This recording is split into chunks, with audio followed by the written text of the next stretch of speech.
Assalamualaikum warahmatullahi wabarakatuh. Raditu billahi robba wabil islami dina Nabi Muhammadin nabiyya wa rasulah.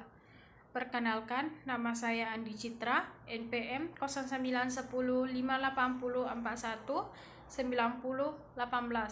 kelas B, semester 7, Prodi Ilmu Administrasi Publik, Fakultas Ilmu Sosial dan Ilmu Politik, Universitas Muhammadiyah Sidenren Rapang. Jenis-jenis korupsi politik. 1. Jual beli suara masyarakat. Salah satu jual beli suara yang umum adalah serangan fajar.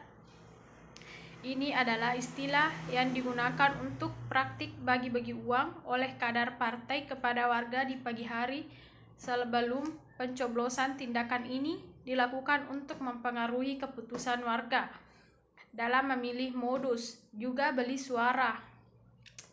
Yang diungkapkan Badan Pengawas Pemilu adalah memanfaatkan sisa surat suara tak terpakai di TPS untuk dicoblos oleh oknum kelompok penyelenggara pemungutan suara dan diberi kepada kubu yang memesan jual beli suara. Ini dapat berakibatnya duduknya orang yang tidak tepat di kursi wakil rakyat.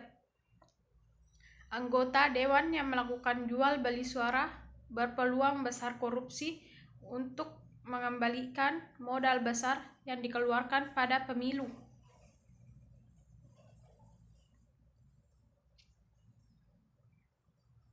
2. Nepotisme patronat.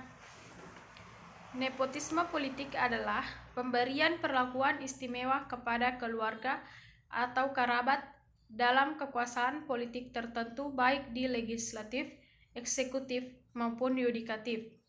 Kondisi ini banyak terjadi pada tubuh partai politik ketika para petinggi partai diisi oleh keluarga pemimpin partai. Nepotisme tidak memperhitungkan jenjang karir politik, prestasi atau kapabilitas sebagai penentu posisi. Selama dia keluarga atau kerabat, maka bisa diangkat jadi pemimpin atau dimajukan jadi calon kepala daerah. Praktik ini juga dilakukan untuk melanggengkan dinasti politik di tubuh partai.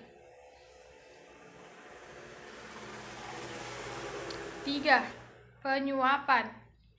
Penyuapan dalam bentuk politik tidak hanya untuk memperkaya diri sendiri, tetapi juga untuk berkuasa atau mempertahankan pengaruhnya dalam birokrasi politik.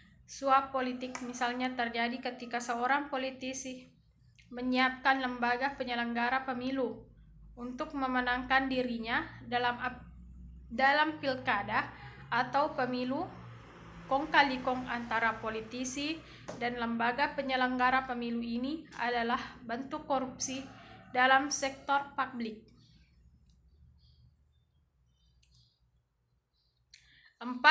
Perdagangan pengaruh. Perdagangan pengaruh atau trading of influence terjadi saat pejabat publik menawarkan diri atau menerima permintaan pihak lain untuk menggunakan pengaruh politik dan jabatan agar mengintervensi keputusan tertentu. Contoh perdagangan pengaruh: seorang pengusaha memberikan sejumlah besar uang kepada tokoh partai untuk membantu memuluskan rencananya. Pengusaha ini tahu tokoh tersebut bisa mempengaruhi pembuatan kebijakan karena anggota dewan adalah kader partainya.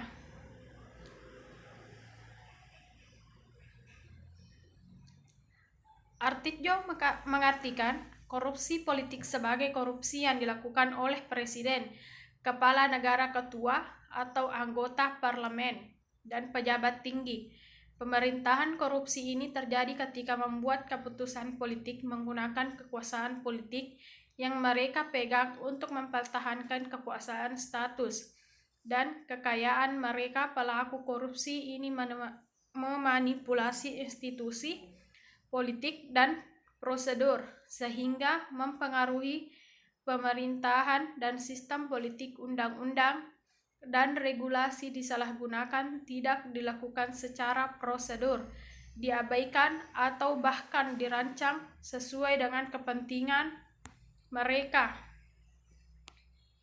Terima kasih. Assalamualaikum warahmatullahi wabarakatuh.